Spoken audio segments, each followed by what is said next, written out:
Good morning class, welcome in my another video.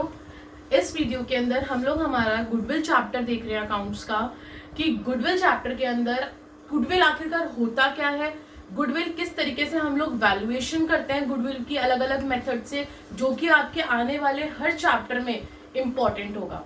Goodwill आपको, चाहे आप एडमिशन पढ़ेंगे, रिटायरमेंट पढ़ेंगे, डेथ पढ़ेंगे, जो भी आप पढ़ेंगे, हर चैप्टर के अंदर आपको गुडविल निकालनी पड़ेगी।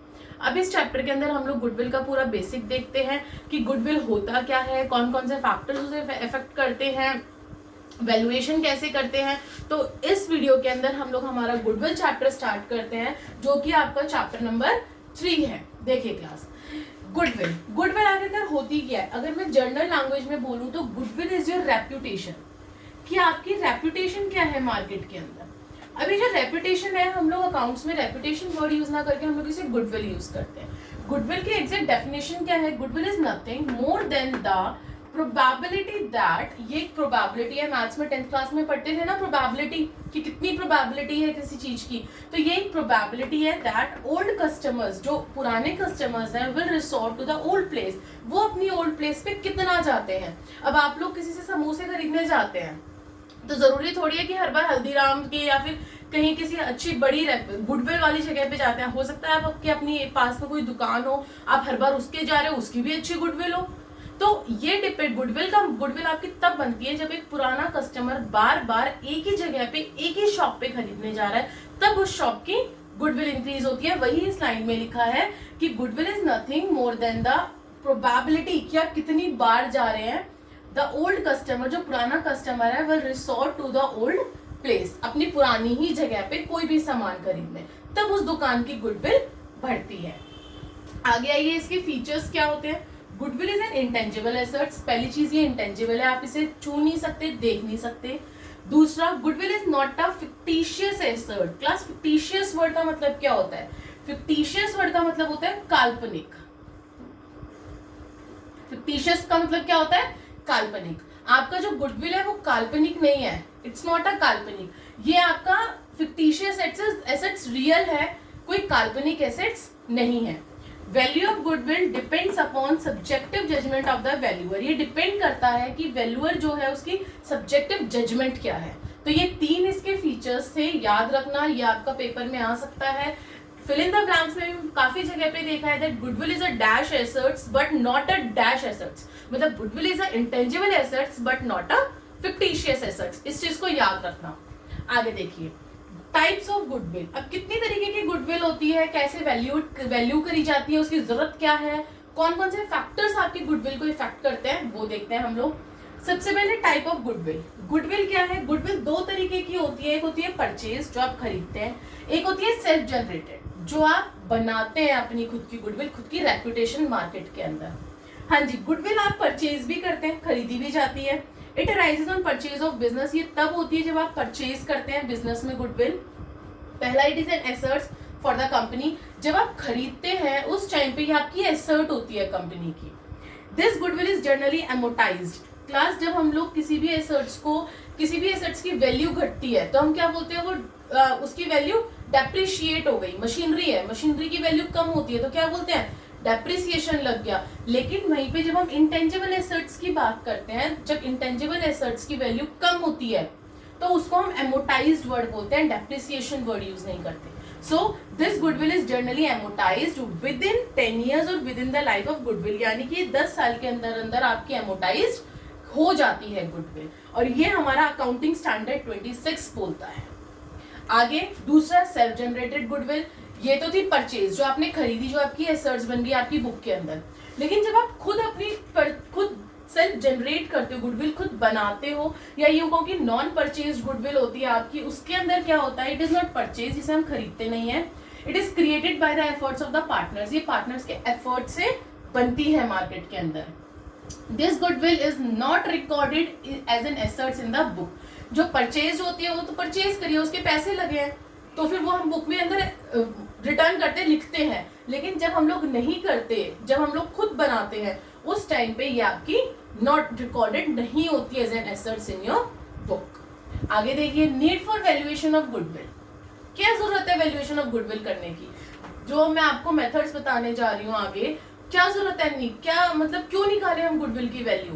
देखिए, change in profit sharing ratio among partners, जब आपके रेशियो जो है वो बदल जाते हैं। फॉर एग्जांपल ABC 3 पार्टनर्स थे, इनकी रेशियो इक्वली बढ़ रही थी, इक्वली इनको प्रॉफिट मिल रहा था, एकदम से इनका रेशियो जो है वो चेंज हो गया, तीनों का रेशियो हो गया 2, 1 और 1।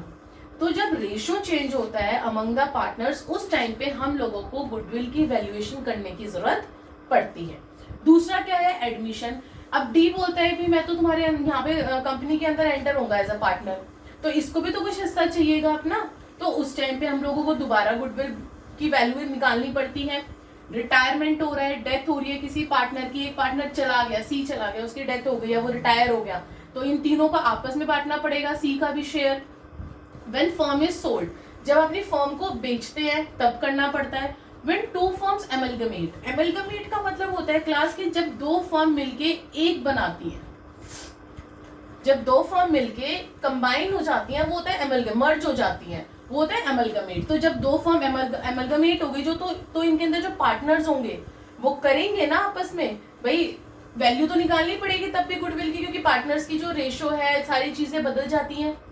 आगे, when firm is converted into company, जब अपनी फर्म को एक कंपनी का रूप दे देते हैं, उसको कन्वर्ट करवा लेते हैं, तो ये आपके 1, 2, 3, 4, 5, 6 आपकी 6 चीजें हैं। अगर ये सारी होती हैं तो आपको गुडविल की वैल्यू की जरूरत पड़ती है निकालने की। आगे, factors affecting value of goodwill, कौन कौन से फैक्टर्स हैं जो आपकी गुडविल को इफेक्ट करते हैं, आपकी रेपुटेशन को इफेक्ट करते हैं? पहला, एफिशिएंट मैनेजमेंट। अगर मैनेजमेंट एफिशिएंट है तो आपकी गुडविल अच्छी होती चली जाएगी, अगर मैनेजमेंट एफिशिएंट नहीं है तो आपकी गुडविल डाउन जाती चली जाएगी। फेवरेबल लोकेशन, लोकेशन हमेशा आपके प्रोडक्ट की या फिर आपके फर्म की फेवरेबल होनी चाहिए, तभी आपकी गुडविल इंक्रीज होती है, उससे इफेक्ट पड़ता है आपकी गुडविल पे। लॉन्गर एस्टेब्लिशमेंट ऑफ बिजनेस, आपका बिजनेस कितना ग्रोथ कर रहा है, कितना स्टेबल है, इस चीज का इफेक्ट पड़ता है। एडवांटेज ऑफ पेटेंट्स, आपका जैसे गुडविल आपकी एसेट्स होती है, पेटेंट्स भी आपकी एसेट्स होती है, इंटेंजिबल होती है, तो उसके एडवांटेज का इफेक्ट पड़ता है। क्वालिटी ऑफ प्रोडक्ट, आपके प्रोडक्ट की क्वालिटी कैसे, अगर घटिया क्वालिटी दे रहे हो तो क्यों आपके पास दोबारा कोई ओल्ड कस्टमर आएगा? अच्छी क्वालिटी दोगे, बार बार आएगा, यही चीज होगी आपकी, ओल्ड कस्टमर बार बार आएगा, तो आपका क्या होगा? गुडविल इंक्रीज होगी। And last, market situation, market भी सिचुएशन पे डिपेंड करती है कि मार्केट की सिचुएशन कैसी है। अगर लोगों के पास पैसा ही नहीं हुआ, डिमांड ही नहीं हुई, वो लोग आ ही नहीं सकते, तो फिर आप लोगों की गुडविल कहाँ से बनेगी? तो ये मैंने आपको 5 टॉपिक्स बता दिए। सबसे पहला, गुडविल होती क्या है, उसके फीचर्स क्या है, कितने टाइप की गुडविल होती है, क्या जरूरत है, और दूसरा आपका फैक्टर्स। ये आपका 1 मार्क्स के हिसाब से ये थ्योरी आपकी बहुत इंपॉर्टेंट है, इसको नोट डाउन करिए और इसको अच्छे से पढ़िए। अब हम लोग हमारा देखते हैं वैल्यूएशन ऑफ गुडविल, हम वैल्यूएशन कैसे करते हैं गुडविल की। आइए क्लास। यस क्लास, अभी मैंने हम लोगों ने देखा कि गुडविल होती क्या है, उसके फीचर्स क्या होते हैं, क्या जरूरत है उसकी, कितने टाइप होते हैं और फैक्टर्स कौन कौन से इफेक्ट करते हैं।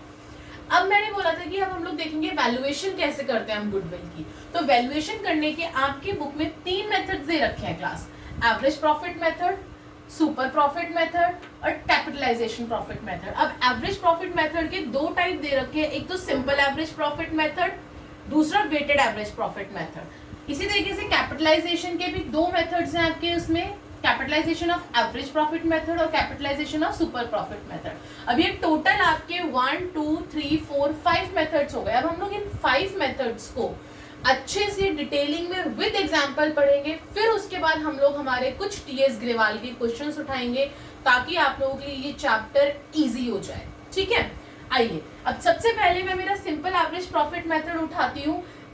एवरेज सबको पता है कि एवरेज कैसे निकलती है, कि जितना आपका नंबर है उन सबको प्लस करो, डिवाइडेड बाय में जितने टोटल है उसको नीचे लिख दो, जितने भी नंबर्स आपके टोटल है सम कर दो पहले सबका, डिवाइडेड बाय में जितने टोटल नंबर है।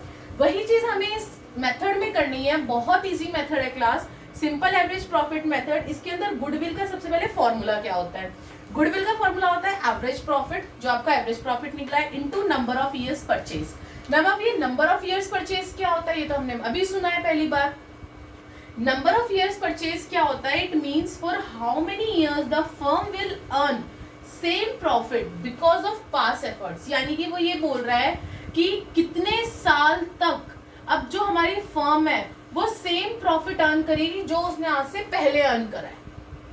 नंबर ऑफ ईयर्स परचेज का मतलब क्या है, दोबारा बता रही हूँ, हाउ मेनी ईयर्स, आगे कितने साल तक हमारी जो फर्म है वो सेम प्रॉफिट, मतलब मान लो अगर हम 10,000 कमा रहे थे तो 10,000, 12,000, 10,000, कब तक 10,000, 10,000, कब तक वो 10,000 कमाएगी अपने पास्ट एफर्ट्स के हिसाब से, ठीक है, जितना उसने पास्ट में एफर्ट करा है। तो ये होता है नंबर ऑफ ईयर्स परचेज। और एवरेज प्रॉफिट क्या होता है, एवरेज प्रॉफिट होता है, मैंने आपको बताया, नॉर्मल बिजनेस प्रॉफिट। एवरेज का मतलब क्या होता है कि जितने भी हमारे पास प्रॉफिट दे रखे हैं उन सबका सम, लेकिन यहाँ पे क्या आ रहा है, नॉर्मल बिजनेस प्रॉफिट। अब एक बात बताइए, ये थोड़ी है कि आपको सिर्फ प्रॉफिट होता जा रहा है, बीच में कुछ और हो ही नहीं रहा, ना किसी टाइप का कोई लॉस हो रहा, ना चोरी हो रही, ना ओपनिंग स्टॉक में कोई फर्क पड़ रहा, ना सब कुछ होता है ना साल के बीच में, सारी चीजें होती हैं। तो उन सारी चीजों का इफेक्ट पड़ने के बाद जो हमारा नॉर्मल प्रॉफिट आता है वो डिवाइडेड बाय में जितने नंबर ऑफ ईयर्स परचेज है वो, ठीक है। अभी नॉर्मल बिजनेस प्रॉफिट कैसे निकलता है पहले हम वो देखते हैं, फिर उसके बाद हम लोग हमारा एवरेज प्रॉफिट का एग्जाम्पल उठाएंगे। आइए क्लास, यस क्लास, अभी हम लोगों ने देखा कि किस तरीके से हम लोगों को गुडविल निकलता है, एवरेज प्रॉफिट इनटू हमारा क्या था, number of years purchase. Number of years purchase मैंने आपको क्या बताया था कि आगे आने वाले कितने सालों तक हम लोग सेम प्रॉफिट कमाएंगे जो हमने पास्ट में एफर्ट्स लगाए हैं, राइट। और उसके बाद मैंने आपको बताया था कि जो एवरेज प्रॉफिट होता है वो नॉर्मल बिजनेस प्रॉफिट अपॉन में आपका टोटल नंबर ऑफ ईयर्स होता है। जो मैंने बोला था कि नॉर्मल बिजनेस प्रॉफिट अब निकलता कैसे है, अब हम लोग वो देखेंगे कि हमारा नॉर्मल बिजनेस प्रॉफिट कैसे निकलता है। तो देखिए क्लास, सबसे पहले प्रॉफिट आपको गिवन होगा, हमेशा प्रॉफिट फॉर द ईयर आपको गिवन होगा, ठीक है जी, हमने लिख दिया। उसके बाद हम उसमें ऐड क्या करते हैं और लेस क्या करते हैं, हमें ये देखना है। एबनॉर्मल लॉसेस, जितने भी आपको एबनॉर्मल लॉसेस हो रहे हैं वो सारे के सारे आपके प्लस होंगे। कैसे, loss on sale of assets, अगर कोई लॉस हुआ है आपको, लॉस बाय थेफ्ट और फायर, इंटरेस्ट पेड किया है, डिविडेंड पेड करा है, वॉलेंट्री रिटायरमेंट पेमेंट अगर आपने किसी को करी है, मतलब किसी भी टाइप का जो लॉस हो रहा है, जो एबनॉर्मल लॉस है, जो रेगुलर लॉस नहीं है, वो सारा माइनस होगा। उसके बाद प्लस होगा। उसके बाद over valuation of opening stock, opening stock में ओवर वैल्यूड हो गई आपकी, तो वो आपका प्लस होगा। Under valuation of closing stock, एक तरह से जितना भी सारा नुकसान होता जा रहा है, ओपनिंग स्टॉक में ओवर वैल्यूड हो गई, प्लस हो गया। अंडर वैल्यू हो गई क्लोजिंग स्टॉक में, प्लस हो गया। कैपिटल एक्सपेंडिचर, आपने कोई कैपिटल खर्चा किया है, उसको आपने गलती से रेवेन्यू एक्सपेंडिचर ट्रीट कर दिया, तो वो आपका प्लस होगा। और ये 1 2 3 4 चीजें आपकी प्लस हो गई। अब माइनस क्या होंगी, माइनस इनकी अपोजिट हो जाएंगी सारी। पहला इधर एबनॉर्मल लॉसेस था तो एबनॉर्मल गेन माइनस हो जाएगा। एबनॉर्मल गेन में क्या क्या आ जाएगा, gain on sale of assets, insurance claim receive करा है, अर्थक्वेक सेटलमेंट क्लेम मिला है आपको, रिसीव करा है, इंटरेस्ट रिसीव करा है, डिविडेंड रिसीव करा है, इस टाइप की चीजें आपकी सारी एबनॉर्मल गेन में आएंगी जो कि आपकी माइनस होंगी। उसके बाद क्या माइनस होगा, इधर हमारा over valuation opening stock plus हो रहा था, तो इधर under valuation of opening stock minus हो जाएगा। इधर हमारा under valuation of closing stock plus हो रहा था, तो under valuation over valuation of closing stock minus हो जाएगा। देन रेवेन्यू, यहाँ पे हम लोग कैपिटल अगर हमने रेवेन्यू में ट्रीट करा था तो वो प्लस हो रहा था, यहाँ पे उल्टा हो जाएगा कि अगर हमने रेवेन्यू एक्सपेंडिचर को ट्रीट कर लिया एज ए कैपिटल एक्सपेंडिचर तो आपका माइनस हो जाएगा। लास्ट में पार्टनर्स को कोई एक्सपेक्टेड आपने रेम्यूनरेशन दिया है, कोई सैलरी दी है, तो वो आपकी minus. Any other future expected expense, यानी कि मैनेजमेंट का कोई खर्चा आ गया आपका, इंश्योरेंस का कोई खर्चा आ गया, कोई भी मैनेजमेंट का कोई भी एक्सपेक्टेड कोई भी आपका एक्सपेंस आ जाता है, फ्यूचर एक्सपेंस, वो भी माइनस होता है। तब आपका कहीं जाके निकलता है normal profit, normal business profit. मतलब इतनी सारी अशुद्धियां होती हैं आपके प्रॉफिट के अंदर, तब कहीं जाके आपका एग्जैक्ट प्रॉफिट निकलता है कि हाँ भाई आपको एग्जैक्ट प्रॉफिट कितना हुआ, साल में इतना कुछ आपके साथ हो जाता है। अब मैंने आपको बता दिया गुडविल कैसे निकलती है, एवरेज प्रॉफिट का फॉर्मूला क्या है, एवरेज प्रॉफिट आपका एग्जैक्ट निकल कैसे सकता है। अब हम लोग हमारा एक एग्जांपल उठाएंगे, हम लोग एग्जांपल के थ्रू समझेंगे कि वो कैसे निकलता है। देखिए, calculate goodwill of firm, calculate करनी है हमें फर्म की 3 इयर्स परचेज। उसने क्या दे दिया, 3 इयर्स, यानी कि इनटू हमें किससे करना है, 3 से करना है। Normal profit of the last 4 years, उसने पिछले 4 साल के हमें प्रॉफिट दिए हैं, 17-18 का दिया 40,000, लेकिन उसने बोला है उसके अंदर इंक्लूड हुआ था उस साल हमें लॉस हो गया था, हमारे फायर यानी कि आग लग गई थी, 2,000 रुपए का हमारा स्टॉक जो है वो जल गया था। 16-17 में 20,000 हमें कमाए थे, तुम्हारा प्रॉफिट जो था, लेकिन उसके अंदर इंक्लूड था, हमने इंटरेस्ट रिसीव करा था 3,000 का।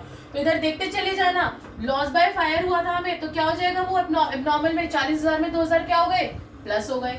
दूसरा इंक्लूड इंटरेस्ट रिसीव्ड करा था, इंटरेस्ट रिसीव्ड कहाँ है आपका, जो आपने इंटरेस्ट रिसीव्ड करा है इधर आ जाएगा, इंटरेस्ट रिसीव्ड क्या है माइनस, तो 20,000 में से 3,000 माइनस हो जाएंगे आपके, 6,000 ऑलरेडी ब्रैकेट में, इट मींस आपको पहले से ही लॉस हुआ था इस साल और इसके अंदर डिविडेंड पेड करा है, तो डिविडेंड पेड क्या हो गया आपका प्लस, तो 6,000 में 5,000 प्लस हो जाएंगे तो माइनस 1,000, 22,000 14-15 में आपको प्रॉफिट हुआ था, it includes loss by theft, अब आपको लॉस हो गया 1,000 का, तो लॉस बाय थेफ्ट क्या होता है आपका प्लस होता है, तो 22,000 में 1,000 प्लस कर देंगे, ठीक है मैम, यहाँ तक तो हमें आ गया समझ में। आगे अदर इन्फॉर्मेशन दे रखी है, ओपनिंग स्टॉक दे रखा है आपको जो कि अंडर वैल्यूड हुआ है, ओपनिंग स्टॉक अंडर वैल्यूड हुआ है। अब यहाँ देखते हैं कि opening stock under valued plus होता है या माइनस, आइए under valuation of opening stock क्या होगा माइनस।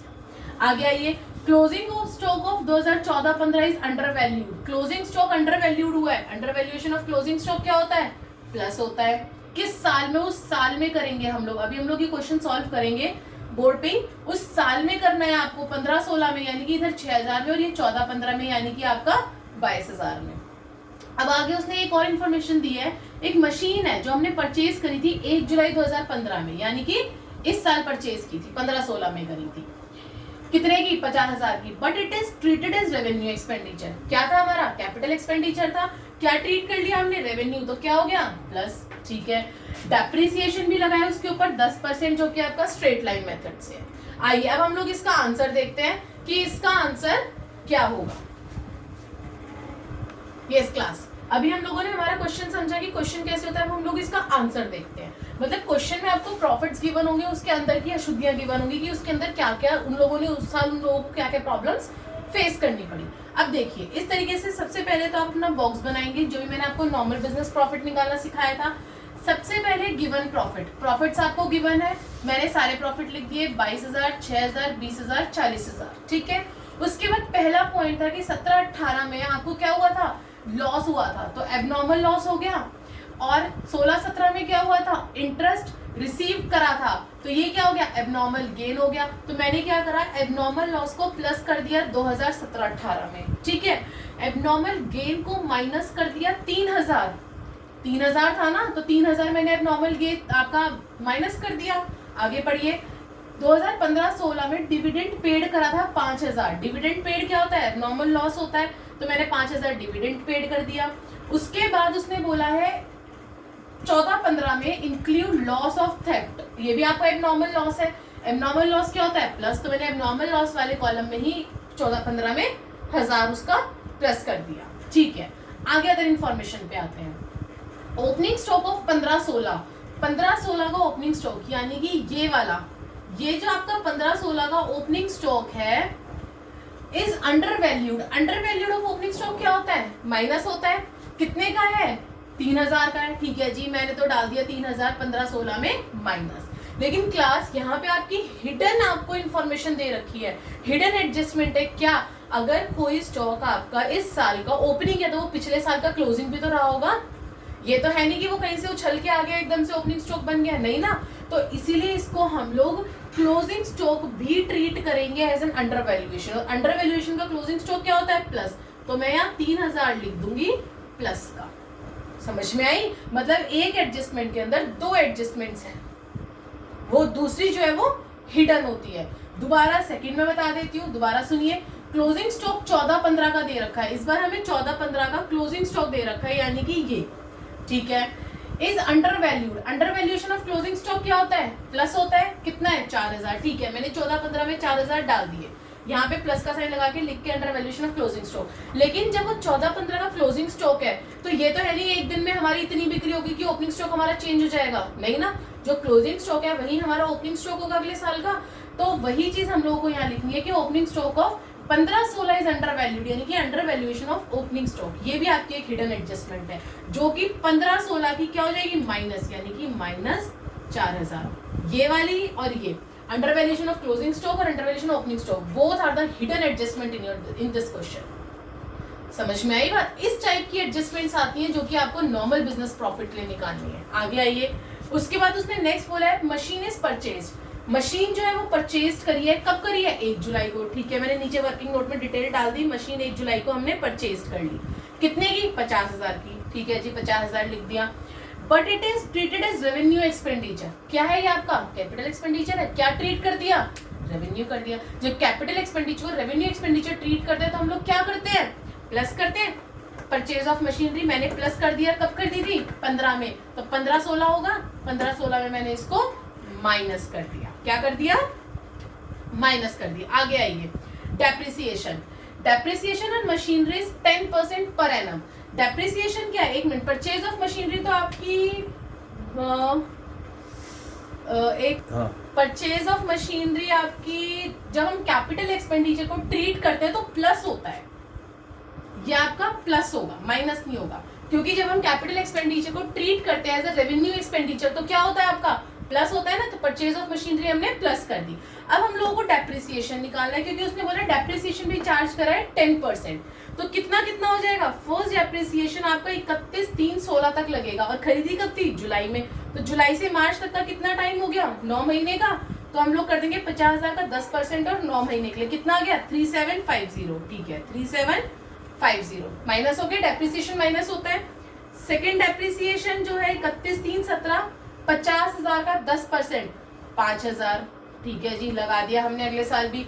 फिर उसके बाद फिर हम लोगों, क्योंकि हम लोग 18 तक का कर रहे हैं, तो हम लोगों ने फिर निकाला, आपका SLM मेथड था तो इक्वल आएगा आपका डेप्रिसिएशन, माइनस कर दिया। अब हम लोगों ने जब हमारी कैलकुलेशन करी, जब हम लोगों ने 22,000 में 1000 प्लस किया, 3,000 प्लस किया, 4,000 प्लस किया, तो हमारा आंसर कितना आया, 30। अब हम लोग इसी तरीके से सारे हमारे करेक्ट प्रॉफिट्स निकाल लेंगे। अब आपका जो आंसर आया ये है आपका करेक्ट प्रॉफिट।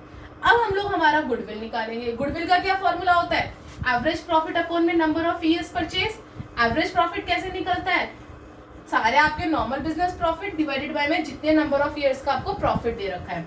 30,000, 38,200, 250, 12,000, 37,000 सबको प्लस करा, डिवाइडेड बाय में 4 करा, आपका आंसर आया ₹29,312.50, यानी कि 29,312.50। अब जो मेरा एवरेज प्रॉफिट आया, उस एवरेज प्रॉफिट को मैं इंटू कर दूंगी मेरे नंबर ऑफ ईयर्स परचेज से। 3 था तो मैंने इसको नंबर ऑफ ईयर्स परचेज से इंटू करा, तो हमारा आ गया एग्जैक्ट गुडविल।